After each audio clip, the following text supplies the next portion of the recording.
Elijah didn't need another sermon. He needed rest. So, stay until the end, because what happened to Elijah could teach you something about your own life. Subscribe, like, and share this video. Welcome to this explainer on Elijah, exhaustion, and kingdom fitness. Today, we're diving into a deeply powerful, centuries-old case study of burnout and recovery.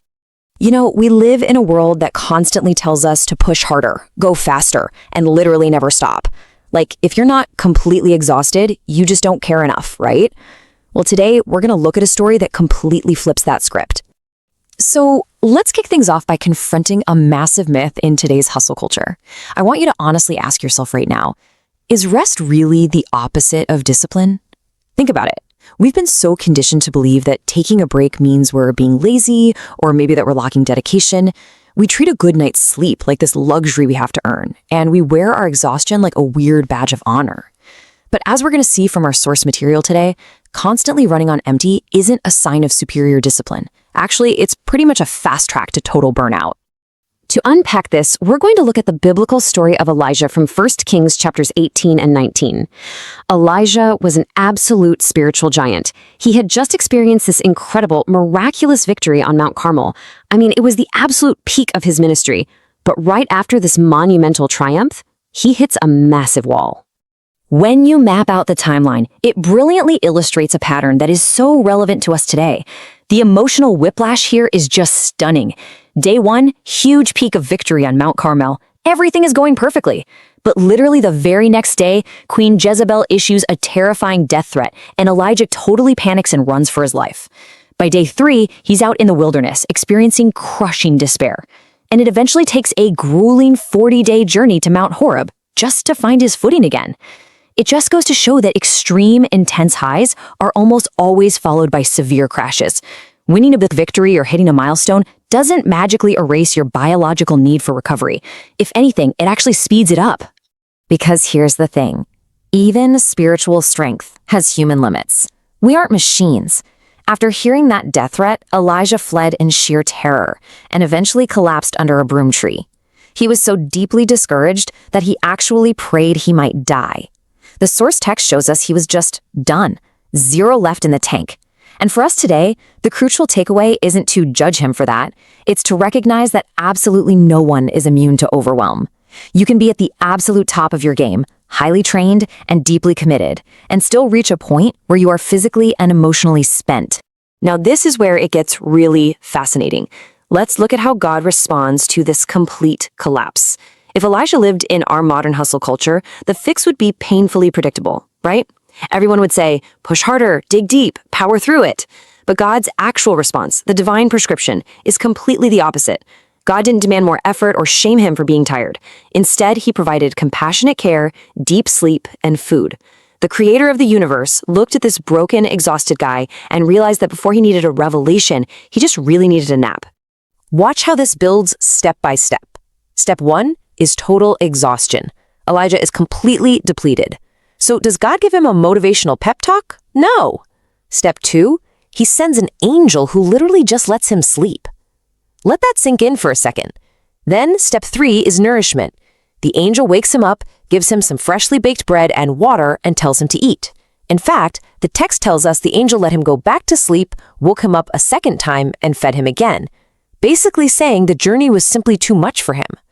It's only after all this deep rest and basic food that we get to step 4, renewed ability. The underlying truth here is inescapable. Your physical needs absolutely matter. God met Elijah exactly where he was, validating the biological reality that you can't just outwork or out-hustle basic exhaustion. You can't spiritualize away your body's need for sleep and calories. The biblical narrative takes physical care super seriously. It acknowledges that we're flesh and blood, our nervous systems get fried, and our bodies need fundamental maintenance. God didn't see Elijah's need for a nap and a snack as a failure. He saw it as entirely practical and necessary for his survival. Think about it. When you repeatedly neglect your own need for basic rest, whether that's in your high-stress job or your fitness training, you face some very real negative consequences. Your energy plummets and your focus is completely shot. Your decision-making gets much poorer, so you start making mistakes you normally wouldn't. Plus, you get those sudden mood swings and a total decline in motivation. Suddenly, recovering between workouts gets way harder, and your training quality just drops off a cliff. You simply can't cheat the biological system. If you try to force your body to run on empty forever, you're going to pay a heavy price. So once Elijah is finally rested, fed, and hydrated, he travels to Mount Horeb.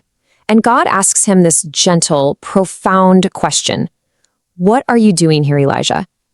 In response, Elijah just pours out his heart.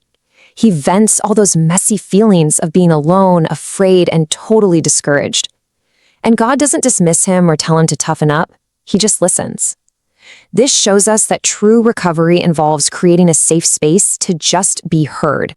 Then God tells Elijah to stand on the mountain. What happens next perfectly illustrates how we often find clarity after burnout. A massive, terrifying wind shatters the rocks. Then an earthquake shakes the ground. Then a blazing fire sweeps through. But God wasn't in any of those spectacular, chaotic disasters. Instead, he revealed his presence in a gentle, quiet sound. It's such a powerful reminder that we don't always need more noise, more intensity, or more drama to find our way forward. We often just desperately need quietness and reflection to calm our nervous systems and regain our perspective. And it was only after this entire process, the physical recovery, the emotional venting, and the quietness, that God gave Elijah his new instructions. This proves a truly vital point. Rest is preparation. It is not the end. Pausing doesn't mean your purpose is over. Taking a break to heal doesn't mean your story is finished. In fact, resting is exactly what allows you to continue faithfully for the long haul. You rest so that you can actually fulfill your purpose with renewed strength. When we apply all of this to what our source material calls kingdom fitness, the contrast is night and day. On one side, you have the modern trap of glorifying burnout, chasing endless activity and demanding constant, punishing intensity. But on the other side, you have true kingdom fitness. This is rooted in wise stewardship and a sustainable rhythm. You don't honor your goals or your creator by destroying your body through relentless overwork. You honor them by wisely managing the limited energy and the physical body you've been entrusted with. Stewardship literally means taking care of the instrument. So how do we actually build this sustainable rhythm in our own lives? Well, it starts with daily habits. Exercise consistently for sure, but you must allow for equal recovery. Eat and hydrate adequately throughout the day. Remember the angel prioritizing bread and water. Ruthlessly protect your regular sleep. Treat it as an uncompromisable appointment. Make room in your busy schedule for prayer and quiet reflection to find that gentle, quiet sound. And above all, pay attention to persistent exhaustion instead of just gritting your teeth. Genuine progress is built over time through consistent self-care, not through one exhausting day. Which brings us to the foundational message of our explainer today. Sometimes the most disciplined thing you can do is rest. We really need to redefine what discipline looks like. It doesn't mean pushing endlessly without stopping until you break. True discipline requires the self-awareness to know exactly when to pause. Refusing to work when your body desperately needs recovery is an act of extreme discipline. Rest is not giving up. It is active, non-negotiable preparation for whatever comes next. So I want to leave you with this final challenging question to reflect on. As you evaluate your own rhythms of work, training, and recovery, ask yourself honestly, are you destroying yourself through endless activity, or are you resting to adequately prepare for the journey ahead? Take genuine care of the body and mind entrusted to you. Let's stop glorifying exhaustion. Give yourself the grace and the permission to recover, because the journey ahead requires your strength, not your burnout. Thanks for joining me for this explainer, and I truly hope you'll take some time to intentionally rest today.